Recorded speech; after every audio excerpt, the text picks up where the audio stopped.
एक शाश्वत यात्रा। हजारों सालों से पुनर्जन्म का विचार मानवता को आकर्षित करता रहा है। केवल एक धार्मिक सिद्धांत से परे पुनर्जन्म सनातन धर्म या शाश्वत जीवन शैली का आधार है। विद्वान हिंदुओं के लिए पुनर्जन्म कोई सिद्धांत नहीं है, बल्कि आत्मा की यात्रा को नियंत्रित करने वाला एक दिव्य नियम है। सनातन धर्म और पुनर्जन्म का जन्म शायद एक ही समय में हुआ हो।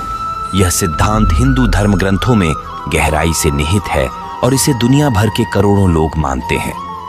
आत्मा आत्मन कई जन्मों से गुजरती है, सीखती है, विकसित होती है और स्वयं को शुद्ध करती है, जब तक कि वह मोक्ष या मुक्ति प्राप्त नहीं कर लेती। पुनर्जन्म में विश्वास हिंदू धर्म के सबसे प्राचीन और गहन शिक्षाओं में से एक है। यह केवल हिंदू धर्म तक सीमित नहीं है। बौद्ध धर्म, जैन धर्म और सिख धर्म में भी समान मान्यताएं हैं जो आत्मा की यात्रा के अपने अद्वितीय दृष्टिकोण प्रदान करती हैं। इस डॉक्यूमेंट्री में हम 84 जीवनों के रहस्य को उजागर करेंगे, प्राचीन ग्रंथों, कर्म के प्रभाव और मुक्ति के मार्ग की खोज करेंगे। हिंदू धर्म में पुनर्जन्म का प्राचीन इतिहास। हिंदू धर्म में पुनर्जन्म का विचार उतना ही पुराना है जितना यह धर्म स्वयं, और यह वैदिक परंपराओं में गहराई से जुड़ा हुआ है।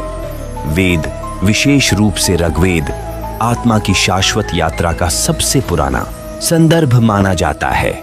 उपनिषद, जो वेदों के अंतिम भाग के रूप में जाने जाते हैं, पुनर्जन्म की अवधारणा में और गहराई से उतरते हैं और दार्शनिक ढांचे प्रदान करते हैं जो बताते हैं कि आत्मा आत्मन एक जीवन से दूसरे जीवन में कैसे स्थानांतरित होती है। भगवद गीता हिंदू धर्म के सबसे महत्वपूर्ण ग्रंथों में से एक है जो पुनर्जन्म पर विस्तृत प्रकाश डालता है। एक महत्वपूर्ण क्षण में भगवान कृष्ण अर्जुन से कहते हैं, तू और मैं कई जन्मों से गुजरे हैं, तू उन्हें याद नहीं करता, परंतु मैं याद करता हूं। यह उद्धरण यह दर्शाता है कि जहां अधिकांश मनुष्य अपने पिछले जीवन को भूल जाते हैं, वहीं कुछ दिव्य नर जैसे कृष्ण अपनी सभी पुनर्जन्मों की स्मृति रखते हैं, जो उन्हें जातिस्मर बनाता है, वह जो पिछले जीवनों को याद करता है। जातिस्मरों की यह अवधारणा केवल दिव्य आकृतियों तक सीमित नहीं है। इतिहास में ऐसे व्यक्ति भी हुए हैं जो अपनी पूर्व जन्म की स्मृतियों को आश्चर्यजनक सटीकता से याद कर सकते थे। ये दुर्लभ आत्माएं यह प्रमाण प्रस्तुत करती हैं कि पुनर्जन्म केवल एक रहस्यमयी विश्वास नहीं है, बल्कि एक सजीव वास्तविकता है। हिंदू धर्म अपने कई पुराणिक कथाओं के माध्यम से पुनर्जन्म के उदाहरण भी प्रदान करता है।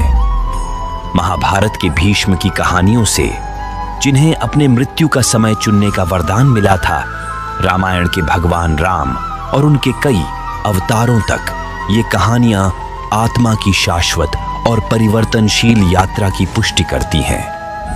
कर्म का सिद्धांत, पुनर्जन्म का प्रेरक बल। पुनर्जन्म चक्र के केंद्र में कर्म की अवधारणा है। कर्म केवल एक नैतिक सिद्धांत नहीं है, बल्कि यह ब्रह्मांड को नियंत्रित करने वाला एक लौकिक नियम है। भगवद गीता समझाती है कि हर क्रिया का समान प्रतिक्रिया होती है। ये प्रतिक्रिया या कर्मफल आत्मा के विभिन्न जन्मों के साथ चलता है और उसके भविष्य के जीवन को आकार देता है। हिंदू दर्शन के अनुसार हर विचार, शब्द और क्रिया आत्मा पर एक छाप छोड़ते हैं। इन कार्यों के परिणाम हमारे अगले जीवन की परिस्थितियों को निर्धारित करते हैं। यदि किसी के कार्य पुण्य होते हैं तो वे चक्र में ऊपर उठते हैं, शायद एक उच्चतर लोक या अधिक जागरूक प्राणी के रूप में पुनर्जन्म लेते हैं। इसके विपरीत नकारात्मक कार्य एक निम्न जन्म की ओर ले जा सकते हैं, यहाँ तक कि एक पशु या कीट के रूप में भी। कर्म ऋण की अवधारणा पुनर्जन्म के सिद्धांत में केंद्रीय है। हिंदू मानते हैं कि प्रत्येक जन्म आत्मा के लिए इस ऋण को चुकाने या और अधिक जोड़ने का एक अवसर होता है। एक व्यक्ति जो कठिनाइयों से भरा जीवन जीता है, वह अपने पिछले जन्मों के नकारात्मक कर्म का निवारण कर सकता है, जबकि एक समृद्ध जीवन का अनुभव करने वाला व्यक्ति अपने पिछले अच्छे कर्मों का फल भोग सकता है। कर्म का नियम पूर्ण और निष्पक्ष है। मानव न्याय प्रणाली के विपरीत कर्म पक्षपाती नहीं होता। यह बस आत्मा के साथ चलता है, यह सुनिश्चित करते हुए कि हर क्रिया का उसका उचित परिणाम मिले। 84 लाख योनियां, 84 जीवनों की यात्रा, 84 लाख योनियां उन 84 लाख जीवन रूपों का प्रतिनिधित्व करती हैं जिनमें आत्मा पुनर्जन्म ले सकती है। यह जीव रूपों की विशाल श्रृंखला पौधों और जानवरों से लेकर मनुष्यों और दिव्य जीव तक फैली हुई है। ग्रंथ इन जीवन रूपों को निम्नलिखित श्रेणियों में विभाजित करते हैं। जलीय प्राणी, जलचर, 9 लाख प्रजातियां जिसमें मछलियां, मोलस्क और अन्य समुद्री जीव शामिल हैं। पौधे और पेड़, स्थावर, 20 लाख प्रजातियां जो पौधों के विशाल विविधता का प्रतिनिधित्व करती हैं। कीड़े और सरीसृप, कृमियों ने 11 लाख प्रजातियां छोटे कीड़ों से लेकर बड़े सरीसृपों तक। पक्षी, पक्षीराज 10 लाख प्रजातियां। जानवर, पशु 30 लाख प्रजातियां जिसमें स्तनधारी शामिल हैं, दोनों जंगली और पालतू। मनुष्य और दिव्य रूप, मनुष्य और देव 4 लाख प्रजातियां जो उच्चतम चेतना अवस्था का प्रतिनिधित्व करती हैं। यह अवधारणा जो पुराणों में गहराई से निहित है, इस बात पर जोर देती है कि आत्मा इन सभी जीवन रूपों से गुजर सकती है जो उसके संचित कर्मों के आधार पर निरंतर विकसित होती रहती है। एक आत्मा जो जन्म और मृत्यु के चक्र में फंसी हुई है, एक निम्न जीवन रूप जैसे एक कीट या पौधे से शुरू हो सकती है और धीरे धीरे अपनी आध्यात्मिक प्रगति के आधार पर अधिक जटिल रूपों से गुजर सकती है। लोक, अस्तित्व के विभिन्न स्तर।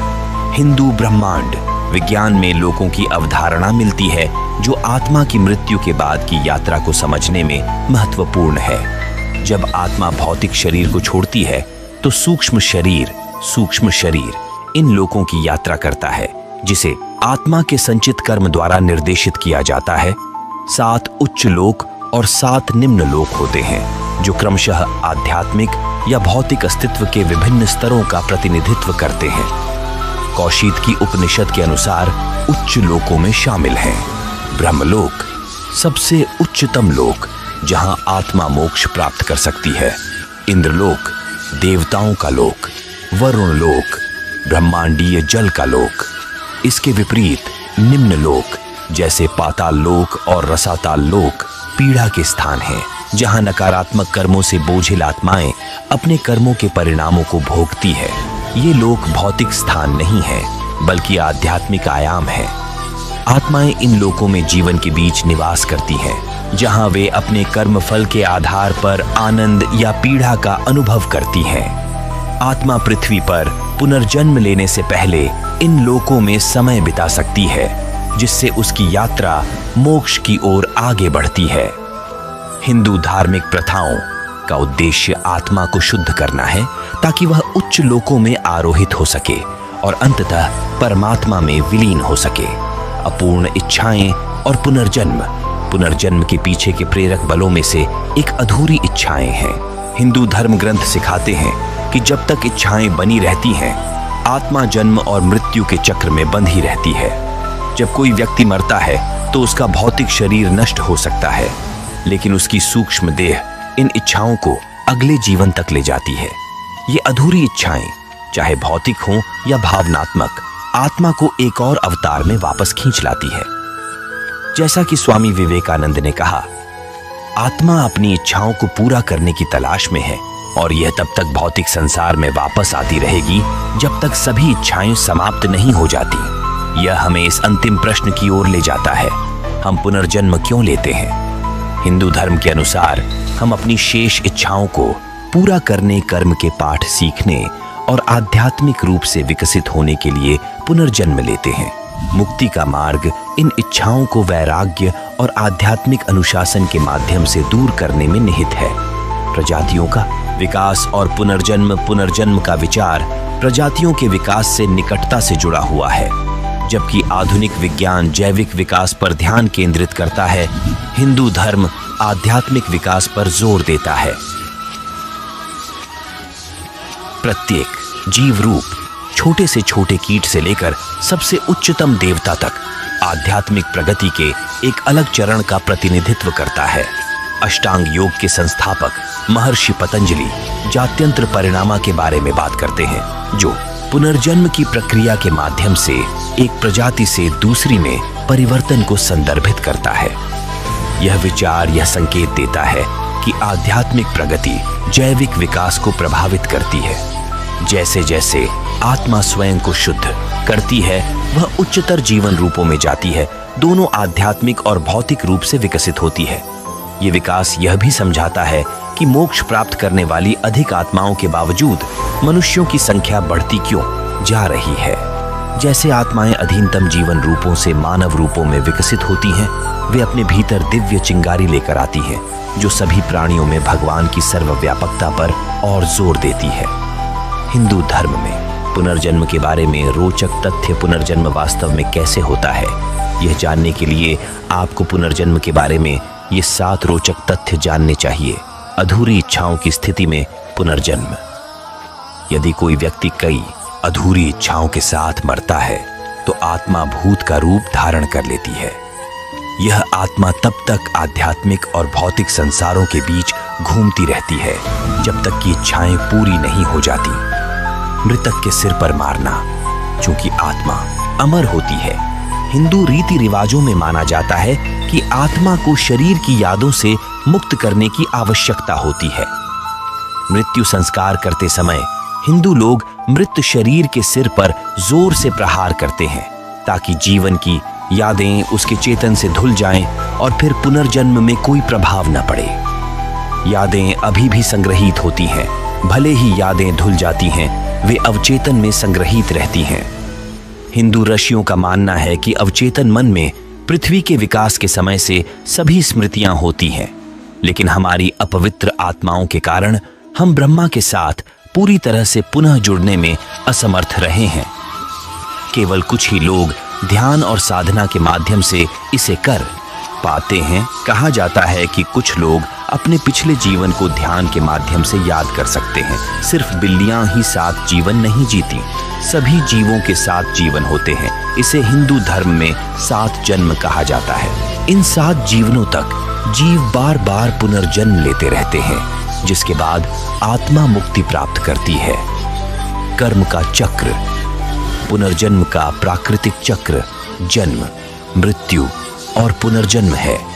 हिंदू मान्यताओं के अनुसार जब आत्मा शरीर का रूप धारण करती है और यदि अहंकार व्यक्ति पर हावी हो जाता है तो यह आत्मा को अशुद्ध बना देता है। लेकिन मृत्यु केवल शरीर को नष्ट करती है, आत्मा अशुद्ध रहती है और फिर एक और शरीर धारण करती है। इसलिए हिंदू मानते हैं कि आज जो भी हमारे पास है वह हमारे पिछले जीवन का परिणाम है। पुनर्जन्म तात्कालिक नहीं होता। आत्मा जैसे ही पुराने शरीर को छोड़ती है, वह तुरंत दूसरा शरीर नहीं धारण करती। यह नया रूप खोजने में सालों या यहां तक कि दशकों का समय ले सकता है, जो आत्मा के कर्म पर आधारित होता है। तीसरी आंख।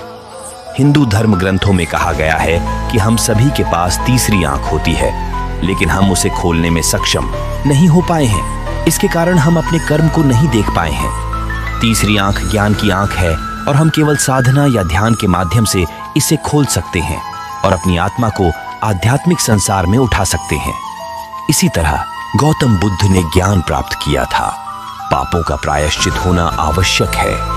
एवं कर्म विशेषेण जायन्ते सद्विगर्हिता उजड़ मुकांध बद्धिरा विकृता कृतयस्तथा उपचरितव्यमतो नित्यम प्रायश्चित्तम विशुद्धये निंद्यैर्हि लक्षणै युक्ताः जायन्ते निष्कृतेन सहु मनुस्मृति 11.53। यदि पापों का प्रायश्चित नहीं किया जाता तो मनुष्यों का जन्म विकलांगता के साथ होता है। जो पाप प्रायश्चित नहीं किए जाते वे व्यक्ति को नरक की ओर ले जाते हैं और फिर उसे विभिन्न पुनर्जन्मों में जाना पड़ता है। जो पापी प्रायश्चित नहीं करते उन्हें पहले नरक में जाना होगा और फिर पशुओं के रूप में और उसके बाद मनुष्य के रूप में पुनर्जन्म लेना होगा। पापों का प्रायश्चित होना जरूरी है। अगर पापों का प्रायश्चित नहीं किया गया तो मानव को विकलांगता के साथ जन्म लेना पड़ सकता है। जो पाप प्रायश्चित नहीं किए गए वे व्यक्ति को नरक में ले जाते हैं और फिर वह कई पुनर्जन्म धारण करता है। जो पापी प्रायश्चित नहीं करते उन्हें नरक में जाना पड़ता है और फिर जानवरों के रूप में जन्म लेना पड़ता है और फिर मानव रूप में। निष्कर्ष, जीवन, मृत्यु और पुनर्जन्म का शाश्वत रहस्य पुनर्जन्म केवल एक रहस्यमय विश्वास नहीं है। यह सनातन धर्म शाश्वत मार्ग की नींव है। जीवन और मृत्यु के चक्रों के माध्यम से आत्मा सीखती है, विकसित होती है और अपने अंतिम लक्ष्य मुक्ति की ओर बढ़ती है। पुनर्जन्म का सिद्धांत हमें सिखाता है कि जीवन एक बार की घटना नहीं है, बल्कि एक निरंतर यात्रा है जो कर्म द्वारा संचालित होती है, इच्छाओं द्वारा आकार ली जाती है और दिव्य नियमों द्वारा नियंत्रित होती है। 84 जीवनों की इस खोज को समाप्त करते हुए हम समझते हैं कि हमारे कर्म, विचार और इच्छाओं के दूरगामी परिणाम होते हैं। आत्मा की यात्रा हमें याद दिलाती है कि हर जीवन एक अवसर है सीखने के लिए, बढ़ने के लिए और मोक्ष, जन्म और मृत्यु के चक्र से मुक्ति की ओर बढ़ने के लिए। अगर आपको ये वीडियो पसंद आया हो तो कृपया इसे लाइक, शेयर और सब्सक्राइब करें। हमारे अन्य वीडियो भी जरूर देखें और अपने दोस्तों के साथ भी शेयर करें। वीडियो देखने के लिए धन्यवाद।